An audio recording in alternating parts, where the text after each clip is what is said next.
tengo que dar una exposición. Sobre Gorbachev o Gorbachov voy a explicar las razones de la diferencia que existe en esa pronunciación, pero creo que es una figura absolutamente relevante y significativa. No es posible saber si sin Gorbachev la Unión Soviética podría haber sobrevivido. Eso no lo podemos saber.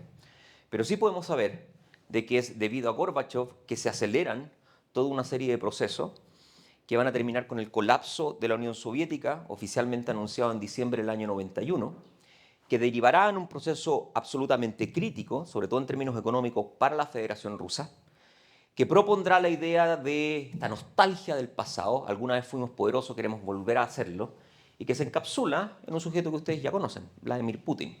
Por lo tanto, hay una especie de línea o de cadena que deriva entre Gorbachev, el colapso, el auge de la Federación Rusa y la situación en la cual estamos ahora. Por eso creo que es muy importante entender su figura. El contexto en el cual Gorbachev aparece es muy inusual.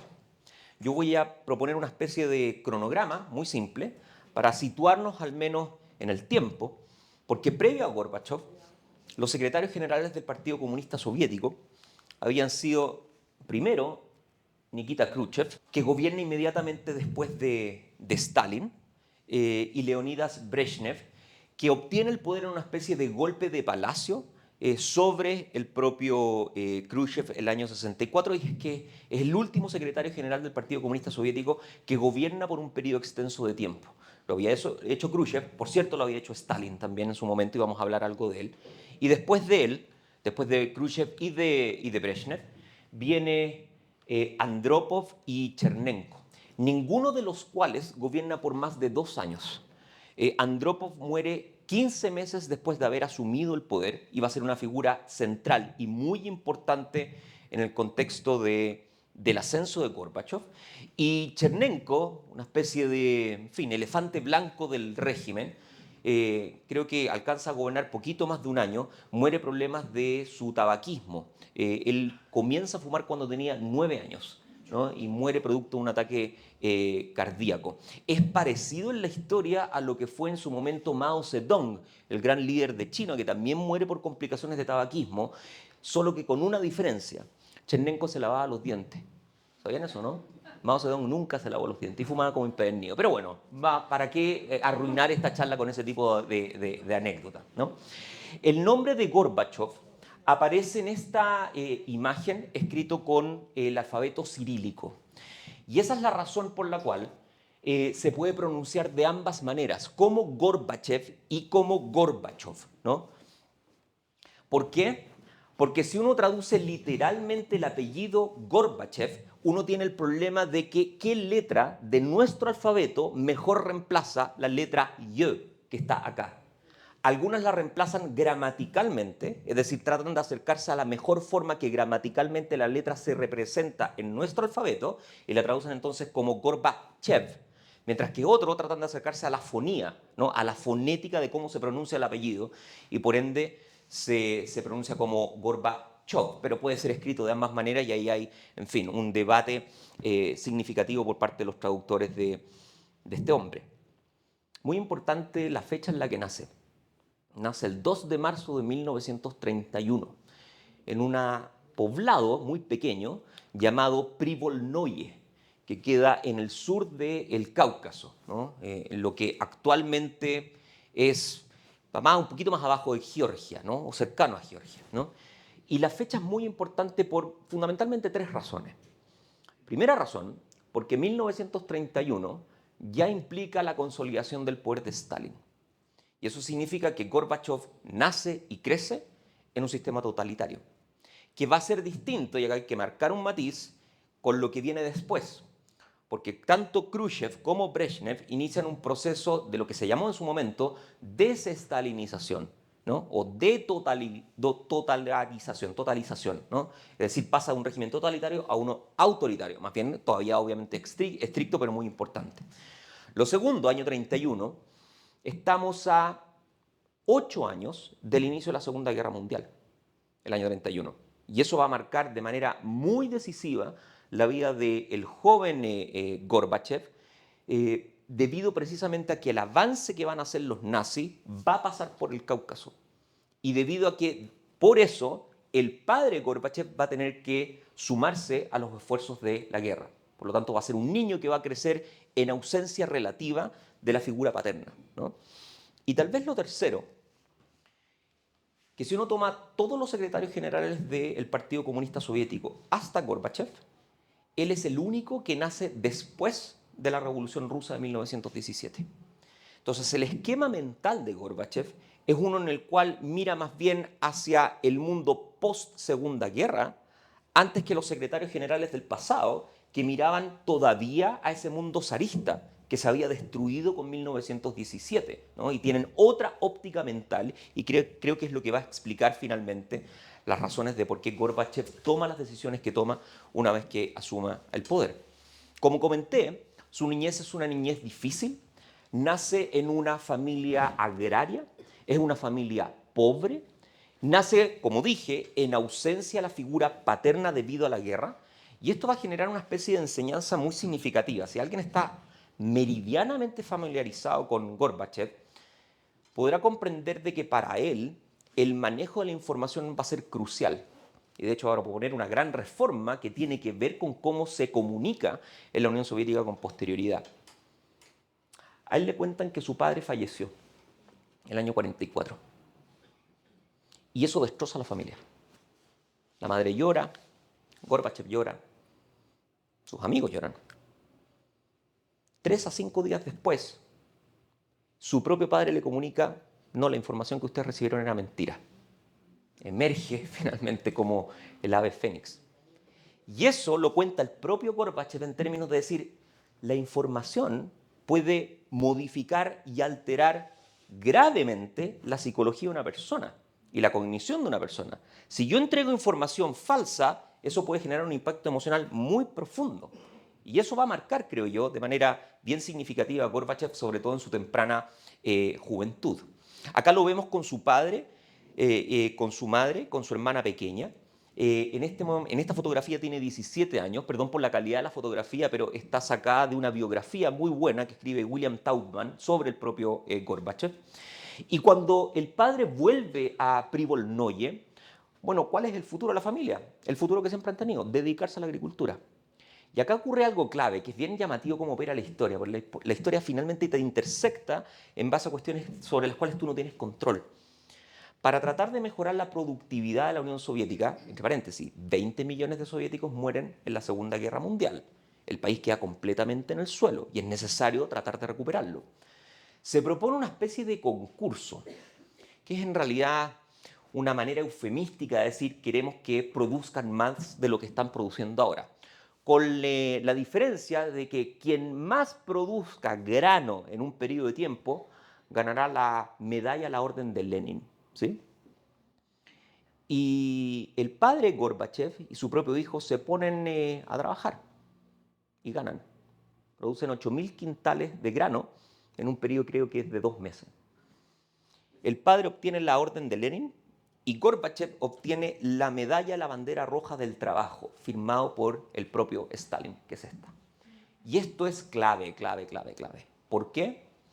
Porque no es solamente una medalla que yo puedo colgar y que yo puedo exhibir.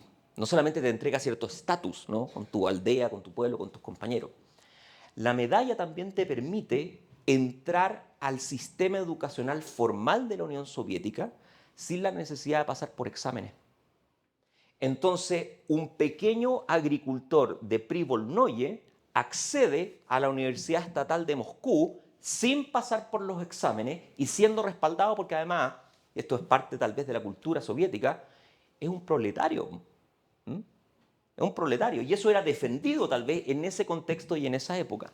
Es así entonces como Gorbachev entra a la Universidad Estatal de Moscú y la verdad es que se ve capturado por el ambiente intelectual. Él reconoce en sus memorias de que inicialmente en su juventud no era un muy buen estudiante.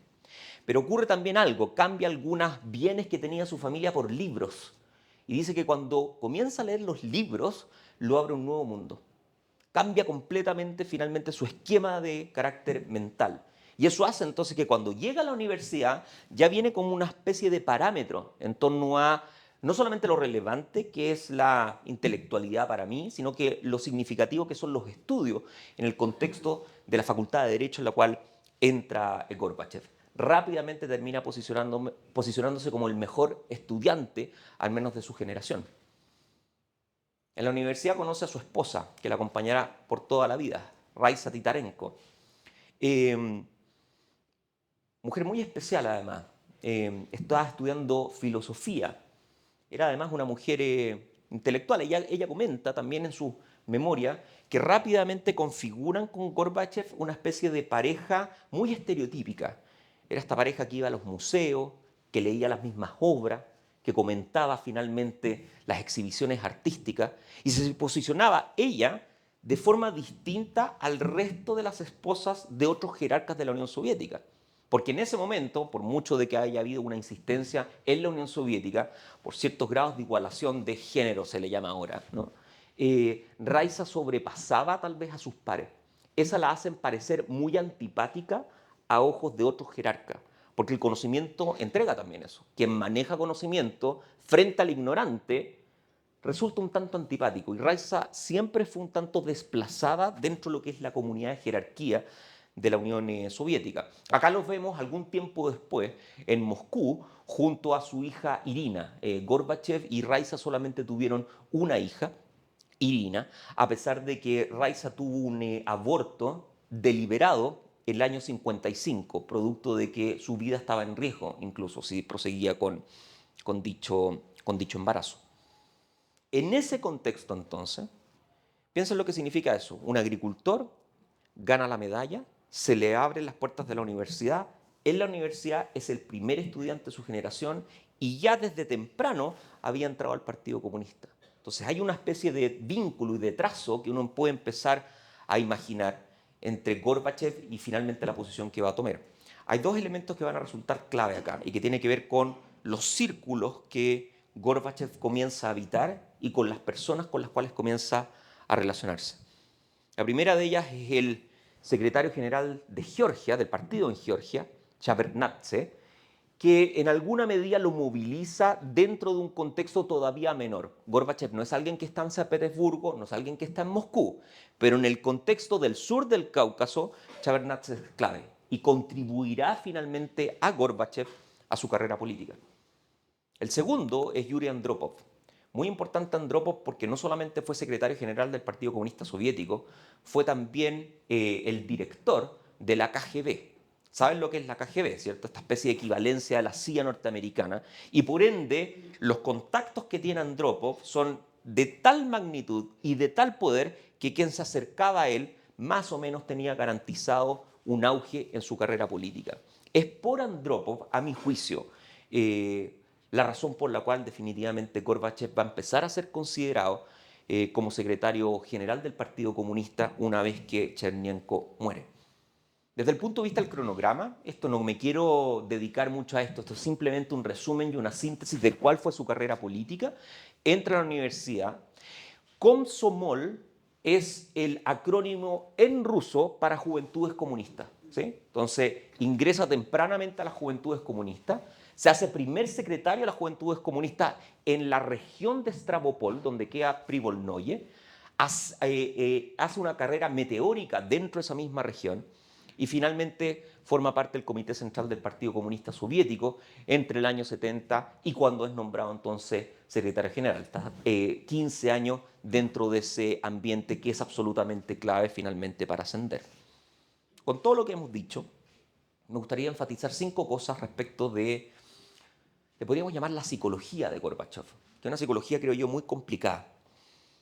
Si uno toma en consideración lo que él escribe de sí, lo que sus cercanos escriben sobre él, particularmente Chernayev, lo que su esposa dice pública y privadamente de él, y las cartas que él escribió de manera privada, sobre todo a sus compañeros de colegio, creo que uno puede concluir de que es una psicología altamente, con altos grados de duplicidad. Gorbachev esconde intenciones privadas que camufla de forma pública. De forma pública, él es un miembro del partido, es un convencido de la Unión Soviética, es un defensor del sistema, es un crítico del capitalismo. Privadamente, tiene muchas críticas respecto al sistema. Tiene problemas con el tema del nepotismo que existe en la Unión Soviética, por cierto también con la represión, con los liderazgos, con la manera de ascender al partido y la manera sobre todo en que se está llevando la economía. Entonces acá hay un elemento ambivalente en la psicología de Gorbachev, en la cual va a ganar la mayor parte de las veces la presencia pública. Él desde temprano dijo, mi intención en mi interacción con los demás siempre fue agradar. Y eso lo dice explícitamente en sus memorias. Creo yo que eso reconoce también la relevancia que tiene lo público para Gorbachev.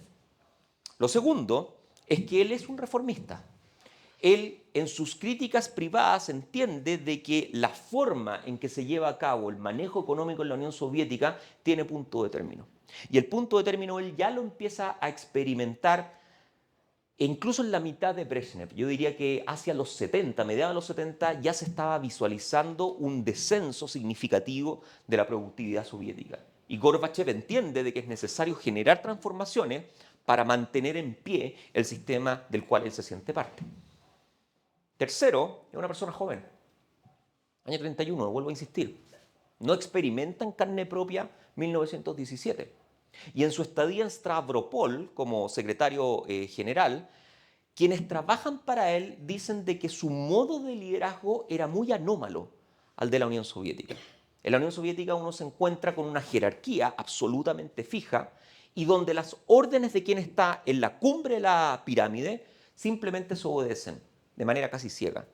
Gorbachev, en cambio, al menos da muestra de saber escuchar, de recibir críticas de manera abierta, de tener una especie de relación algo más horizontal con su subordinado. Y por ende el grado de liderazgo es muy distinto de lo que se experimentaba con anterioridad. Lo que tal vez explica por qué él es capaz de tomar riesgos que otros no habían tomado cuando llega al poder. Cuarto, es un oportunista, eso hay que decirlo. Él dijo, confiesa, me pilló por sorpresa la Secretaría General. Eso es lo que dice en sus memorias. Pero quienes lo rodean dicen, no, esto no es verdad. Él hizo todo lo posible para tratar de avanzar en la escalera del partido. Se unió a Andropov, se unió a Chabernatze, se unió a Chernayev y se unió a los grandes jerarcas dentro del Politburó y del Comité Central. Entonces, ahí una vez más esta duplicidad. Lo que él trata de presentar, yo era simplemente una figura inocente dentro del sistema, y esto me pilla por sorpresa, antes que lo que parece ser que es más cercano a la verdad. Una figura que opera políticamente, ¿no? Y que trata finalmente de capturar el poder que finalmente consiguió. Y tercero, creo que Gorbachev, sobre todo al final, y esto lo vamos a ver, va a pecar de ingenuidad. Todos están familiarizados con la caída del muro de Berlín, ¿cierto? Resulta extraordinariamente llamativo de que Gorbachev afirma de que la caída del muro no significa o no equivale al colapso de la RDA. Él cree que va a seguir existiendo la RDA. Él cree que más aún que va a seguir existiendo este mundo bipolar que se había configurado desde 1945 en adelante. Y si uno va sobre todo a las reformas, que las vamos a analizar en algunos minutos más, él cree que las reformas van a significar un bien para la Unión Soviética. No es capaz de visualizar que si uno acelera el proceso de reforma, finalmente la reforma inevitablemente deriva en el colapso del sistema que él pretende presidir. Piénsese que hasta muy tarde, diciembre del año 91, el muro había caído hace 2 años atrás, Gorbachev seguía insistiendo en la posibilidad de competir tú a tú con los Estados Unidos. Yo creo que eso es algo de muestra de que no fue capaz finalmente de visualizar los riesgos que corría. ¿En qué contexto toma el poder Gorbachev? Yo creo que hay 3 elementos que caracterizan esta toma de poder. La primera tiene que ver con lo que está ocurriendo con el adversario nominal, los Estados Unidos. Y es una situación muy problemática. ¿Ustedes recuerdan quién es el presidente norteamericano cuando Gorbachev asume, el año 85? El actor, Ronald Reagan. Y Reagan es, si uno tuviera que definir a Reagan, asociado a la ideología, es un anticomunista calcificado. ¿Sí? Es un anticomunista del tipo de anticomunista que relataba que los comunistas se comían a las guaguas, de ese tipo, ¿no? Y por ende, no es extraño de que cuando Reagan asume y Gorbachev asume, la relación se tensione. Y se tensiona en niveles que no se habían visto, uno podría incluso decir, hasta el año 83, cierto, el año 83 hubo una crisis muy grande, pero tal vez hasta la crisis de los misiles. Reagan, recuerden ustedes, fue el ideador, el ideólogo de este supuesto plan Star Wars. La idea de poner un sistema de misiles orbitando la Tierra, ¿no? Bajo la presunción de que eso permitiría entonces interceptar cualquier ataque soviético. Entonces la relación con los Estados Unidos está muy tensa. Lo segundo, absolutamente clave para Gorbachev, tiene que ver con Afganistán. El año 79, la Unión Soviética invade Afganistán. Eufemísticamente dice que asiste a Afganistán, pero ustedes saben cómo se manejan este tipo de cosas, ¿no? La doctrina Brezhnev decía de que toda toma de poder comunista vendría acompañado de apoyo de la Unión Soviética, y eso es precisamente lo que hacen. Los comunistas habían tomado el poder en Afganistán en el año 78, el año 79 la Unión Soviética trata de consolidar esa toma de poder, y es un desastre. Uno tras otro, tras otro, tras otro, tras otro soldado soviético mueren. No se sabe exactamente bien la cifra, ¿no? Pero va a resonar en nuestra memoria y en nuestro presente el hecho de que quienes están detrás del combate a los soviéticos en Afganistán son los llamados muyahidines. ¿Mm? Y los muyahidines serán asistidos, sobre todo al final de la guerra, por un saudita de 2,3 metros de altura, llamado Osama Bin Laden. Por lo tanto, la intersección entre lo que está ocurriendo en Afganistán con eventos que, bueno, van a finalmente salpicarnos muchos años después, también está acá. Pero el problema es fundamentalmente de pérdida económica y de pérdida de vidas humanas. Gorbachev sabe que tiene que salir de Afganistán, pero tiene que diseñar una manera coherente finalmente de terminar con esa guerra. Y lo segundo, lo último, perdón, tiene que ver con el estancamiento económico, como yo decía. Gorbachev rápidamente entiende que hay muchos problemas económicos en la Unión Soviética que han llevado, por un lado, al desánimo de la población, al descenso del PIB per cápita, a básicamente ser arrasado en términos de competencia e innovación por parte de los Estados Unidos. Y eso le hace perder finalmente el estatus que la Unión Soviética había ganado, sobre todo en los primeros 20 años después de la Segunda Guerra Mundial. Por ende, algo tiene que hacer Gorbachev en ese contexto también para tratar de enfrentar el estancamiento. ¿Qué es lo que va a hacer? Bueno, va a hacer reformas. Reformas políticas, por cierto. Reformas económicas también, pero creo que lo primero va a ser lo político que va a derivar finalmente en lo económico. Y en ello va a haber una relación ambigua, a veces tensa, con el Partido Comunista. No hay que pensar, esto es un error, no hay que pensar de que dado que la Unión Soviética es un sistema de partido único, no hayan diferencias internas. Hay toda una serie de literatura que afirma de que hoy día, en ese momento, el Partido Comunista estaba básicamente dividido en 4 tipos de facciones que luchaban intensamente entre sí. ¿Y qué es lo que contempla Gorbachev al momento de asumir? Bueno, contempla de que si mi intención es recuperar el estatus de la Unión Soviética, debo calcular o debo observar cómo las reformas van a ser absorbidas por el cuerpo social que yo estoy gobernando. Y él concluye de que no hay mayor resistencia por parte de la sociedad. ¿Por qué? Por un acostumbramiento finalmente a la apatía, que es básicamente lo que ocurre con sistemas autoritarios. No tengo participación, hay mucho control sobre mí, hay incluso represión si es que yo logro traspasar el umbral imaginario que el régimen impone, y por ende cree de que, aun si no les gusta, tal vez la reforma animará un poco el espíritu del soviético que se encuentra decaído. Sí piensa de que va a haber problemas con el PC. Hay una facción dentro del PC autodenominada neoestalinistas, que quieren más bien volver al pasado. Imaginaban ese pasado con Stalin y siendo competencia real y literal con los Estados Unidos. Bueno, hay que volver hacia atrás. Hay otros que son más conservadores que dicen, miren, no tomemos riesgos con las reformas, vayamos con cuidado. Y finalmente Gorbachev que dice, no, pues tenemos que tratar de ser pragmáticos porque en caso contrario vamos a terminar siendo absorbidos y perdiendo entonces esta competencia de carácter ideológica. El consenso se va a alcanzar, pero se va a alcanzar a medias. Y esto es importante porque cuando la cosa se torne problemática, nadie va a querer salvar a Gorbachev, ¿no? No va a tener apoyo, no va a tener un punto no, de supervivencia y de apoyo para seguir adelante. Y lo último tiene que ver precisamente con eso. Gorbachev también entiende que se están jugando muchas más cosas que el solo hecho de incrementar la productividad, incrementar el PIB per cápita, incrementar la tasa de crecimiento. No. Lo que está en juego acá es el régimen. El régimen soviético, recuerden. Él tenía 22 años cuando Stalin muere. ¿Sí? O sea, ya era un adulto cuando Stalin muere. Está completamente comprometido con el régimen a pesar de esta duplicidad que yo dije al inicio, ¿no? Con todo eso en conjunto, serán dos las reformas que él va a llevar a cabo.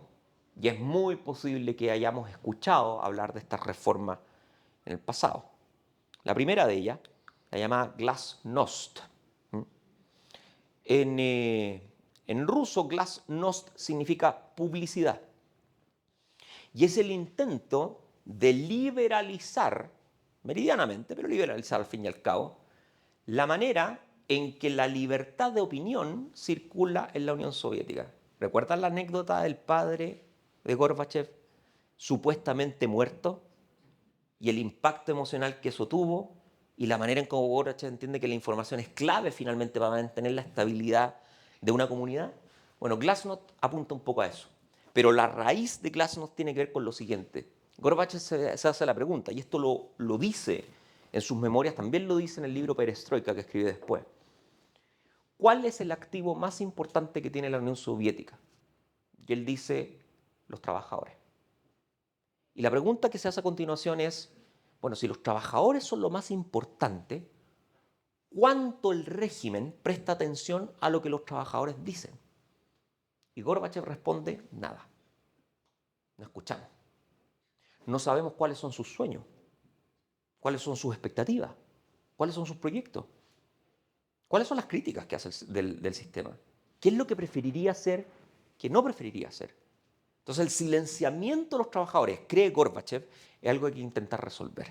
Y por ende hay que restaurar algo que hubo livianamente en los soviets antiguos que lideraba Lenin, hay que restaurar un grado de libertad de opinión, precisamente para capturar esa información y hacer los ajustes que sean necesarios, ¿no? Lo segundo, que esto por cierto lo han escuchado, es la famosa perestroika. La palabra perestroika significa literalmente hablando reestructuración, ¿no? Y es una serie de intentos no tanto de reformar la economía, sino de retrotraer decisiones económicas que se tomaron en el pasado y que incidieron negativamente en ese desarrollo. Si no tuviera que resumir Glasnost y perestroika en breves palabras, uno podría decir lo siguiente. Primero, hay un proceso de apertura. La apertura va a tocar también el campo económico, no va a ser simplemente una cuestión de libertad de opinión.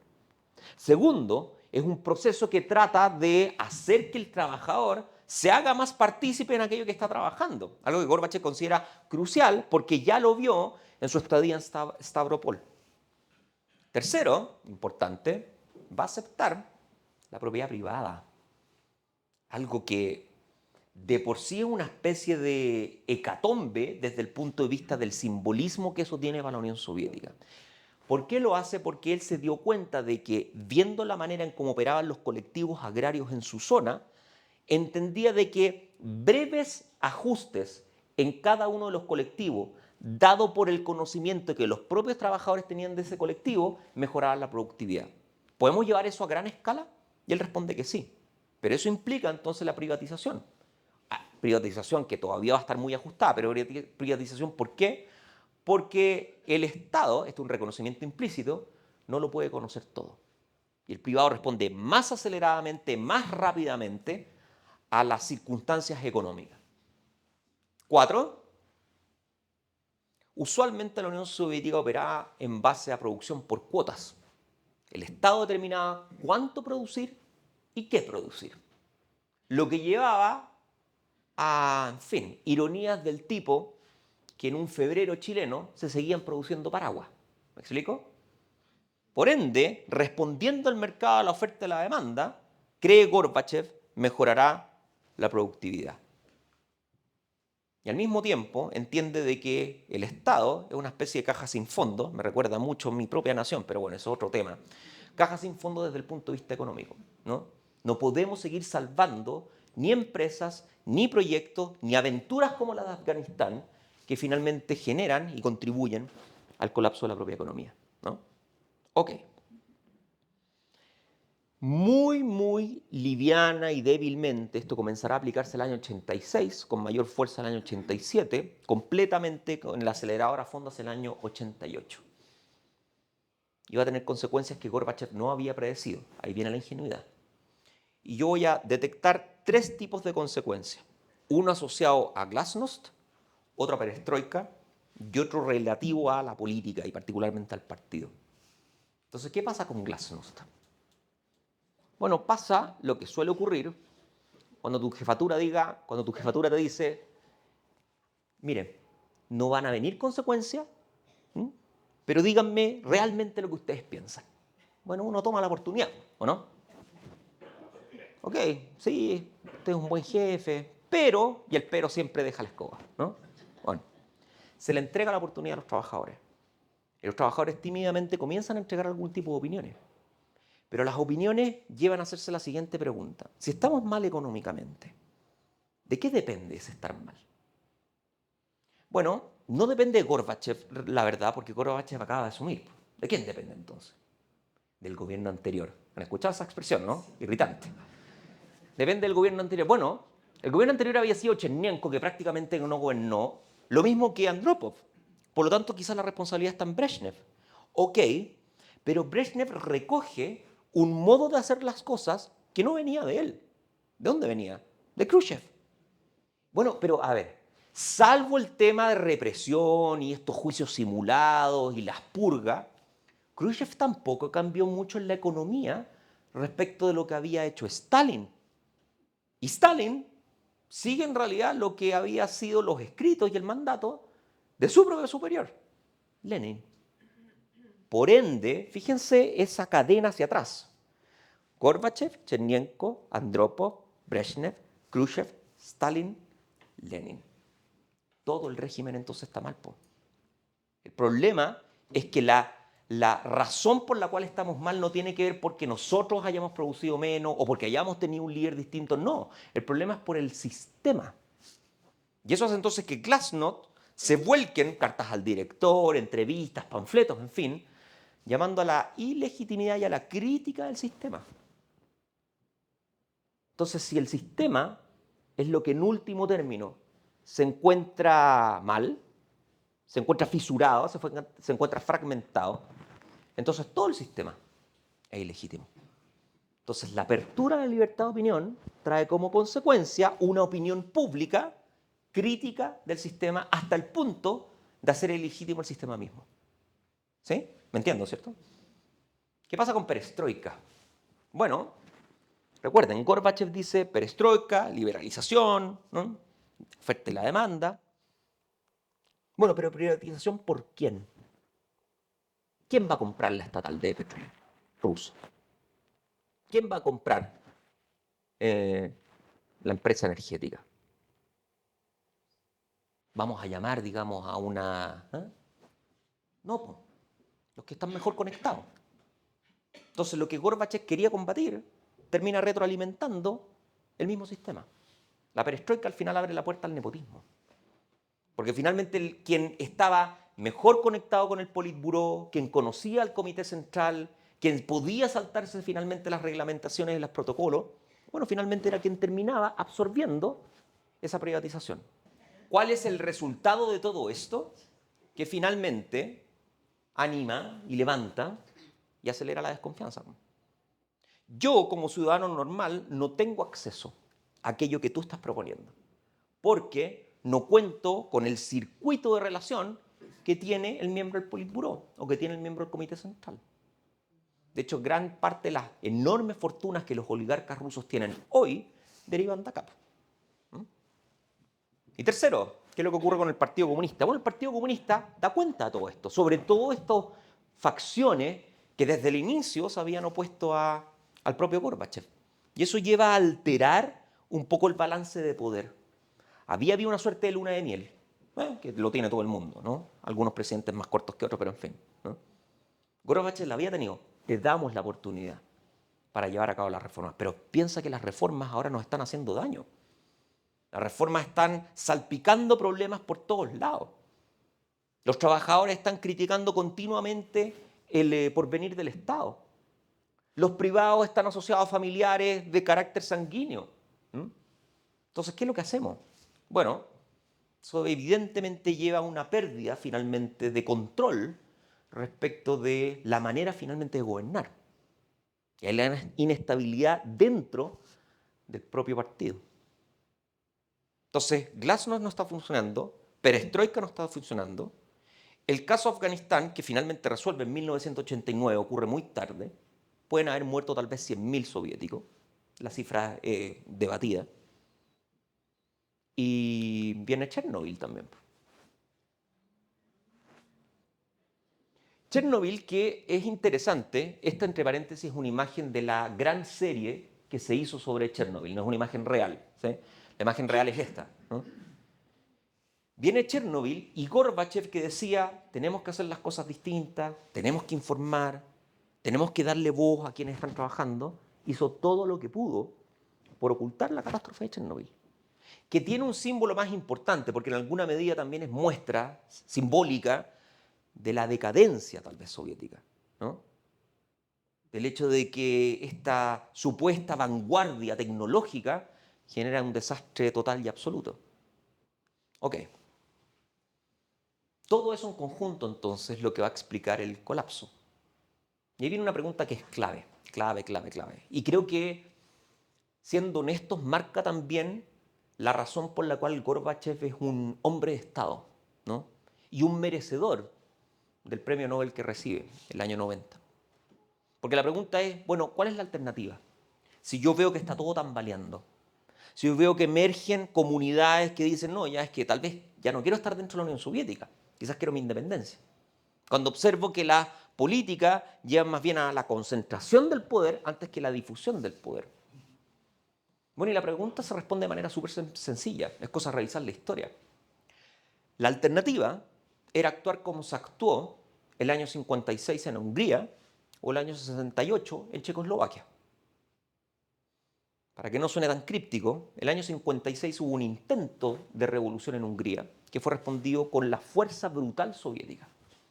Y la llamada Primavera de Praga fue respondida exactamente igual. La alternativa entonces era el uso de la fuerza. Y acá creo que marca una diferencia con todo lo que vino con anterioridad, porque Gorbachev duda. Gorbachev dice, bueno, las protestas que estoy empezando a observar fácilmente se responden como, bueno, como lo respondió en su momento Nicolás II también, ¿no? Con el uso de la represión, dura. Y no lo hace. ¿Por qué no lo hace? Es una de las grandes interrogantes históricas que hay. Y hay muchas hipótesis al respecto, ¿no? Y hay quienes dicen, y yo comparto esa opinión, de que no lo hace porque tiene otra brújula moral. Percibe finalmente la realidad con otro tipo de ojo. Entiende efectivamente la política como una lucha intestina por el poder, pero que está subsumida en un sistema de valores, uno podría decir, donde el valor de la vida humana, con ambivalencias, completamente cierto, para Gorbachev parece que tiene una importancia significativa. El punto final, tal vez, dentro de todo esto, es que en un intento desesperado por tratar de frenar el efecto de la libertad de opinión, una liberalización económica que no está funcionando, protestas que se van sumando, comunidades que están pensando en salirse de la Unión Soviética, es declarar de que la doctrina Brezhnev se terminará en un momento determinado. Recuerden, doctrina Brezhnev, todo partido comunista que toma el poder cuenta con el apoyo de la Unión Soviética. Y Gorbachev, casi en un intento de salvaguardar el arca fiscal, dice, concentrémonos mejor en nuestros problemas internos antes que seguir financiando exploraciones hacia el exterior. Eso nos permitirá tener tal vez fondo político y fondo económico para hacer frente a lo que está ocurriendo. Y ese alejamiento tendrá dos tipos de impacto distintos. Uno, quienes habían sido apoyados por la Unión Soviética y que al mismo tiempo tenían algún grado de oposición a ese régimen, visualizarán de que ahora pueden operar con libertad. De que el caso de Hungría del 56 y el caso de Checoslovaquia del 68 no volverá a ocurrir. Y en esa especie de confusión creo yo que uno puede empezar a explicar por qué la RDA no estaba haciendo nada cuando vino el intento de traspasar el muro por parte de ciudadanos de la RDA a Alemania Federal. O por qué países de la órbita tal vez soviética pensarán, bueno, si no tengo la doctrina Brezhnev y quiero salirme de la Unión, quizás no hay consecuencias en torno a eso. Y eso llevará lentamente, podríamos estar hablando eternamente de eso, a los intentos independentistas de Europa Oriental. Checoslovaquia, Hungría, Polonia, Rumania, en fin, Yugoslavia, pero eso había ocurrido antes. Y detrás de todo esto también, viendo la apertura y viendo la inestabilidad y viendo la fragmentación, hay por cierto un aprovechamiento político. Porque Gorbachev, recuerden, digamos, estaba siendo abandonado, ¿no? Sus reformas no habían funcionado. Hay otro tipo de facciones que parece que están empezando a tener mayor control. Y el líder de aquellos que van a aprovechar este intento de ahogo del propio Gorbachev será curiosamente su reemplazante, Boris Yeltsin.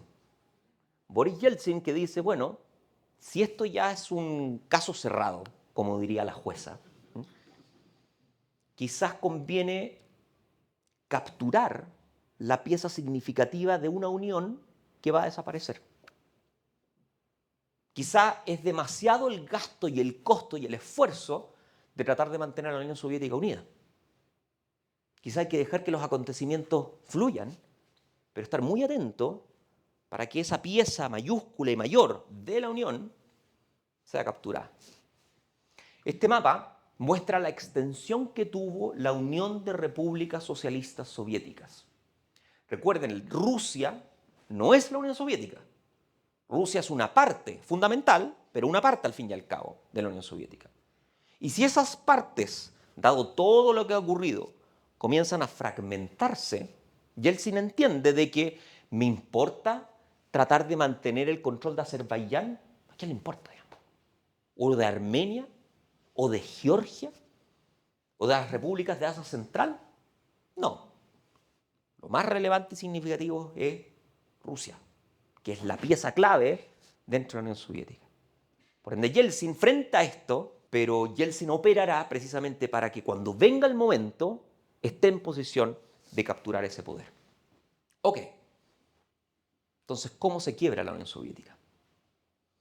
El último intento de salvarla es eufemístico, en el sentido que se trata de ponerle un nombre a la Unión Soviética que casi rechaza de suyo.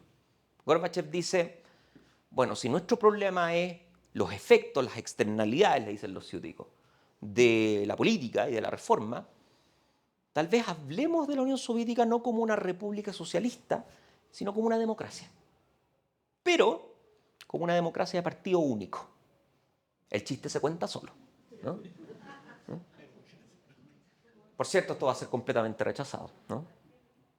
En segundo lugar, Gorbachev, observando lo que ocurre, no puede detener intentos independentistas, lo que significa que ya estaba alarvando la idea de que mantener esta conjunción de elementos juntos iba a ser imposible.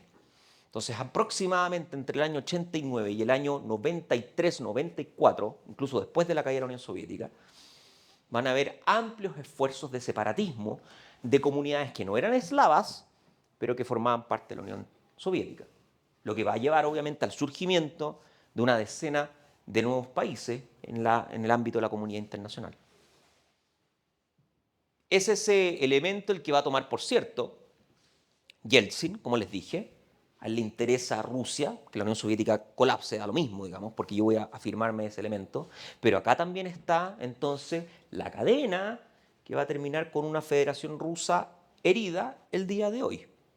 El haber salido de la Unión Soviética es una oportunidad política en ese momento, pero se reinterpretó con el correr del tiempo como como lo dijo el propio Putin, como ¿cómo lo dijo? El mayor colapso geopolítico de todo el siglo XX. El año 91, tal vez desoyendo al propio Gorbachev, algunos individuos asociados a las Fuerzas Armadas rusas van a intentar salvarla con el último intento desesperado. Una suerte de golpe de Estado, sacando a los militares a la calle. El golpe no funciona, en parte porque pierde respaldo político inmediato. Los grandes generales de la Unión Soviética hacen oídos sordos a lo que estaba ocurriendo a nivel medio. Se entendía de que esto iba a llevar a un derramamiento de sangre. Se entendía también de que los acontecimientos eran tan caóticos y confusos en Europa Oriental, en Alemania y en la propia Unión Soviética, de que no era posible finalmente controlar el porvenir. Y por ende, en un periodo que tal vez no amasa más de una semana, ese intentona se acabó. Y por ende, esto ocurre en agosto, por ende, 4 meses después, en diciembre, no 4 meses después, bueno, en diciembre del año 91, oficialmente entonces, la Unión Soviética firma un tratado con el resto de las repúblicas que se mantenían adyacentes a ella, entre ellas Ucrania y Bielorrusia, y declaran oficialmente que la Unión Soviética ha dejado de existir. Gorbachev dirá de este momento que tiene sentimientos encontrados. Aceptará la idea de que las decisiones que toma podrían haberse orientado en otra dirección, pero también entenderá de que una sola persona no es capaz finalmente de controlar todos los acontecimientos políticos y por ende también está sumido a la inercia de acontecimientos que él no controló. Él demorará mucho en eso, ¿no? en procesar finalmente esa idea. Pero en último término también entiende de que todo eso y todo lo que fue inhibido desde el punto de vista, sobre todo el uso de la fuerza, es lo que va a hacer de él una figura respetada y una figura admirada a nivel internacional. Gorbachev muere el año 2022, ¿sí? Hace muy poco, ¿no? Y hasta los últimos semanas de su muerte seguía hablando no tanto de la Unión Soviética, seguía hablando de cómo es posible formar liderazgos responsables que hagan finalmente a la comunidad política que estás gobernando una comunidad política mejor. Dejémoslo con eso. Muchísimas gracias.